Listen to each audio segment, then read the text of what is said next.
Welcome back. My name is Steve Ellzey. I'm the CEO for Your Sanctuary TV. I'm here in the studio with Chad King, a research scientist for the Monterey Bay National Marine Sanctuary. Chad, welcome to the program. Thanks. Now, Chad, you just returned, 3 weeks ago, 4 weeks ago, I can't remember, but from the Davidson Seamount. This was an expedition that you took. We've talked about it a little bit. You had some very set objectives up there, marine mammal observing and that type of thing. How much of that did you do, actual observing of marine mammals? Me, myself? The crew. The crew. One of the amazing things about the NOAA ship that we used is that they have 24/7 operations, the capability to do that anyway. And so we used it to its maximum capability. And so during the day, of course, you can't see marine mammals at night unless you have night vision. That's not what we do. We have the very tall part of the ship, which was a good 60, 70 feet off the ocean's surface in height in terms. This is a 209-foot ship, mind you, so it's a very large ship. And so we would have trained observers up there, 4 or 5 of them, one person being on a computer to record the data. And through various tools, just binoculars and their training, they could identify marine mammals and seabirds and call them out, and then they'd be recorded onto a computer, which then also locates the position or records the position of the mammals too. So later we can use those data and actually map it out. We can actually see the pattern of where these animals are.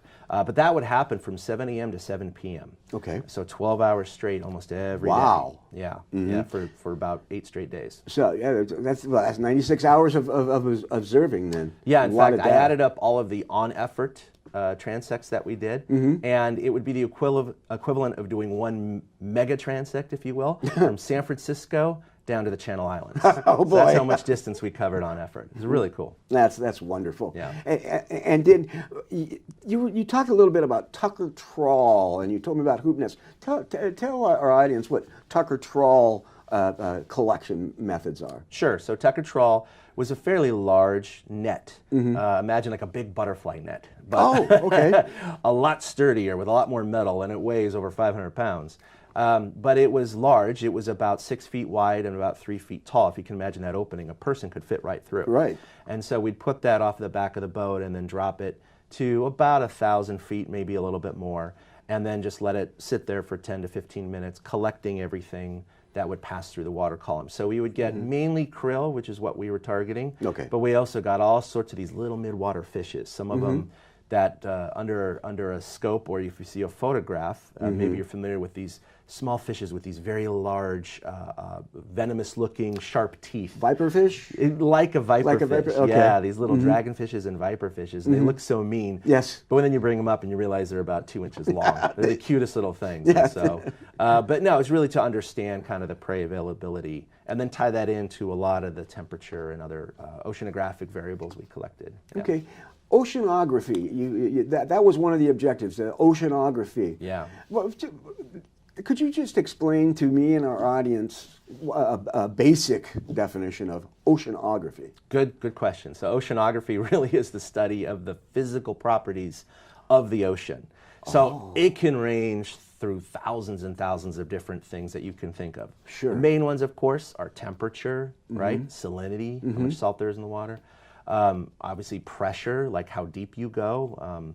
Light, turbidity, which is how clear the water is. Yes. How much chlorophyll is in the water, which is how much phytoplankton. It's basically the plankton that can convert sunlight to energy via photosynthesis. There's a lot of other different ones that are out there that a lot of different scientists measure. Those are the main ones we looked at, because all these things tie into how much plankton is in the water means how much food is available for the mammals and the seabirds. Well, we also want to know why the plankton was there. Well, we can look at temperature and depth and currents and things of that nature to, again, kind of look at relationships between all of these things to understand better what is driving the biology at Davidson Seamount. Fascinating, and it's all interconnected, as you were saying. But the biomass of phytoplankton is could almost be used as a judge to how healthy everything is? It can, depending. I would say that the common plankton that's there, if it's in greater quantities, is generally meaning better food. Right. Okay. But there was another small study we did, which looked at domoic acid content. Now, domoic acid is something produced by certain species of phytoplankton. Now, it's always out there, Right. but in super high concentrations, it can be classified as what they call a harmful algal bloom. So it's kind of like, hey, water is good for you, right? But you can't overdose on water. Yes. Water Yes. can become Yeah. It's kind of like this. It's like there's domoic acid is always out there, but if there's too much, it can adversely affect marine life. So Right. when you say if there's the more plankton, the more healthy it is, that's not necessarily true, but certainly for some of the main food components for whales like krill, Right. which is part of the plankton, and then all the little bits that kind of go up the food chain from the small Sure. fishes to the predators. Sure. Yeah, it's a good indication. Tell our audience about krill. Krill is a fascinating species. So talk to them. Krill is amazing. There's 3 main species that we have here on the West Coast. Okay. And so there's actually, they're looking at the different species that we collected to see how many of each kind there were in our trawls, and that's part of those big nets that we towed. But what's amazing about it is that the largest animal that has ever lived on the earth, even including the dinosaurs, is the blue whale. Now, the blue whale's main food source, of course, is krill. Just like the fin whale, which we saw a lot of, over 75, I believe, individual sightings of fin whale out there. And so that's the second largest whale in the world, and it also feeds exclusively on krill. So that's why it's important to know, hey, if we do these net tows and find a lot of krill, if we're beaming sound waves, and it's bouncing off these layers of krill, because they're kind of stacked together like a sandwich sometimes. Oh. These big, crowds of krill Okay. that move around. Well, the whales are going to follow them. So we want to see how much of that interconnection is always there. If there's always krill, are there always fin whales? And if we see fin whales, how much krill is there, Okay. right? But yeah, it's amazing because it's a major, major food source for the world's oceans, and it's so tiny, and yet it feeds the largest animal that's ever lived. So yeah, so small but so important. So and important. And it's very critical to the ocean food chain. Yes. Correct. I mean, it starts there and then boom, boom, boom, boom, boom, boom, goes all the way up. And another thing, another type of collection, hoop net. Oh, hoop nets, yeah. What is a hoop net? So hoop net is just a smaller circular net that we didn't go as deep as a tucker trawl. And so Okay. at nighttime, what happens is there's this thing called diurnal migration. And so I'll try to explain that. Basically, things that are very small and that can be eaten in the water column, including krill, but also smaller fishes, during the daytime hours, they don't want to be seen. Right. Right? So they're going to go down where it's dark so they can hide from predators for the Okay. most part. Well, at nighttime, they want to feed on everything else that's also coming up to the surface, or if their food source is already there. So they all come up. And so this is this diurnal migration. That means twice a day, Okay. up and down with the night and the daytime. So at nighttime, the krill comes up closer to the surface. So now we take a different net called a hoop net, and we scoop near the surface to see how much krill is there versus the daytime when we're going a little bit deeper. Thank you for that. And microplastics, you sampled from microplastics. You said you found some. What, Chad, and you, I don't mean to impose a question that seems ridiculous. I mean, but what sort of solution do you see to the microplastics? That's a great question. That's definitely above my pay grade. But I will say that a lot of what we wear and use is eventually put into the oceans. I mean, we're talking about our clothes with polyester microfibers. A lot of those plastics are woven into our clothing. So when you wash and dry them, the lint that's coming off, Yes. Comes out into the dryer sheets, but also like when you're washing it, some of that plastic is going out into the wastewater, which then, even though it's treated, water treatment plants don't get the microplastics, right? And so a lot of the microplastics are released into the ocean. But certainly a lot of the products we use, it could be a facial wash that has what they call microbeads, those Right. kinds of things. So I don't know what the largest percentage of contributing factor is to microplastics, but it's also just everything that we just throw out in the ocean. Right. Cigarette butts and six-pack rings and all bits and pieces of plastic. We find all sorts of little shapes and sizes out there. And the problem with it is that all the little animals and fishes are eating it out Yes. there. And then it bioaccumulates. Basically, if a small animal eats some, then a larger animal will eat many of those smaller animals, and it goes up the food chain. So unfortunately, we're finding a lot of these plastics in the fish that we eat in the supermarket. So I don't know what the solution is, Right. other than we got to cut down on those sources. And we're just starting to paint a picture here in Monterey Bay National Marine Sanctuary because there's been very little work done. Right. Yeah. Okay. So the work you're doing right now, microplastic work, is on the cutting edge then? Yeah, and we're working with a couple of companies on establishing a protocol. We're kind of adopting theirs, but we basically have this little 40-pound net that floats on the surface of the water because more plastic's going to float on the surface of the ocean, which makes sense.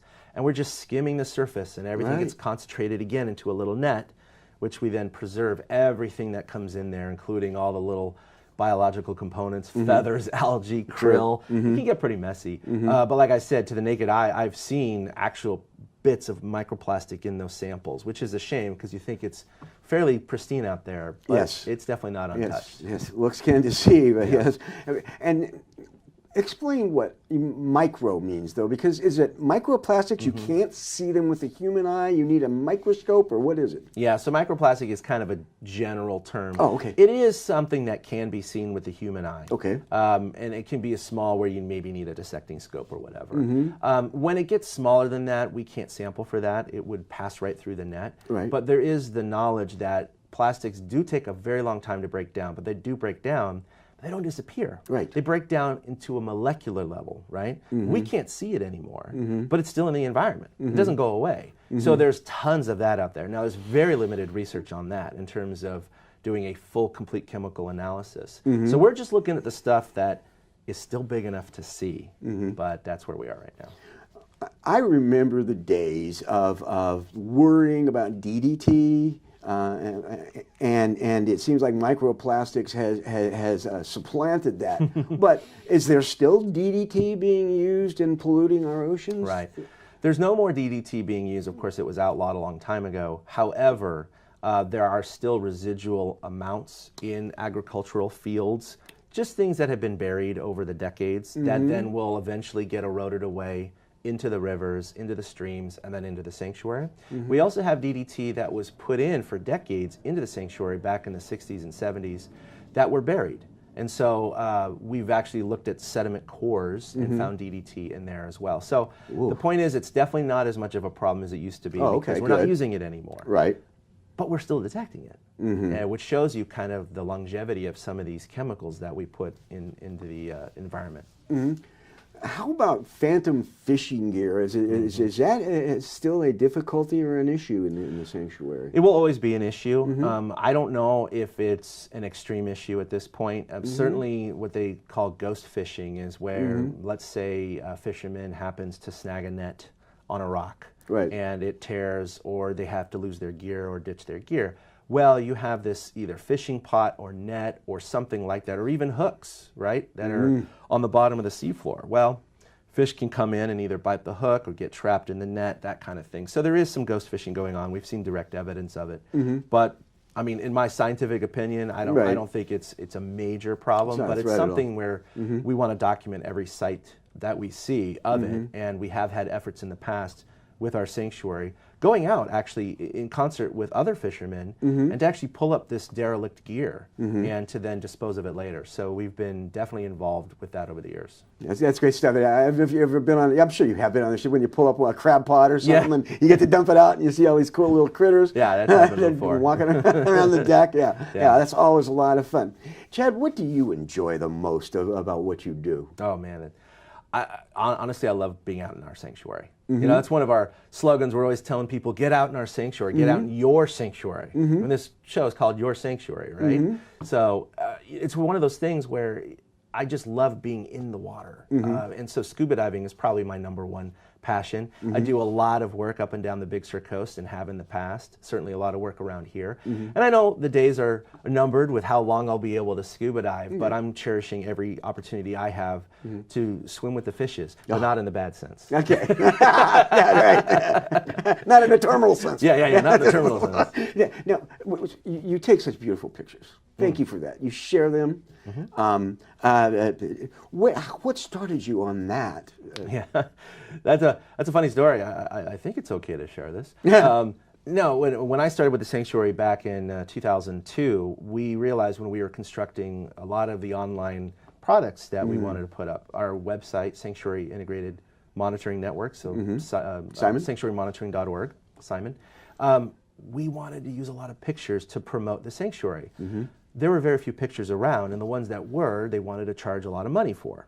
So me and my colleague, Steve Lonhart, said, hey, why don't we start doing it? We're science divers. We can go out and take pictures. We can do this. And so we did propose it to our superintendent at the time, and there was a little bit of pushback saying, hey, you just want to dive out there, don't you? And it was like, that's actually partially true, yes, but this is what you're going to get out of it. So anyway, long story short, we did get the underwater cameras, and over the last, 15 years, we've been able to take just an incredible assortment of photos, not only to populate our website, but we have more than 5,000 photos available for free online right now on sanctuarymonitoring.org, as well as an Android and iOS app where you can download for free and access all of these pictures. You know, hey, it's government tax dollars at work. It is the people's property, and so we're just very, very happy to bring it to everyone. Well, that's fantastic. And if people go to Monterey Bay, what was it, montereybay.noaa.gov? Yeah. MontereyBay.noaa.gov. All right, go there. Can they get to where you're talking about? Yeah, we do have a Simon link there as well. Okay, yeah. and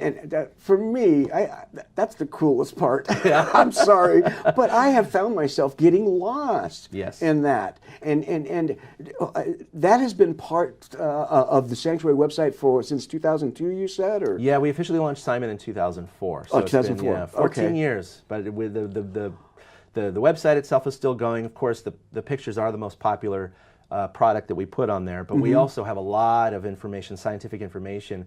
We try to network and kind of cull all of the monitoring projects that are currently going on in the sanctuary and that have gone on in terms of a historic context. And so you can really understand through all of our habitats, kelp forest, beaches, deep sea, seamounts, marine mammals, seabirds, you name it.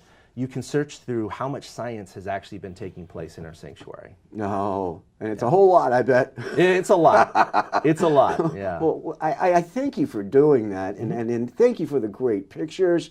You know, I'm sure my wife is mad because I won't come to dinner because I'm too busy looking at them, but that's okay because I get to the table eventually.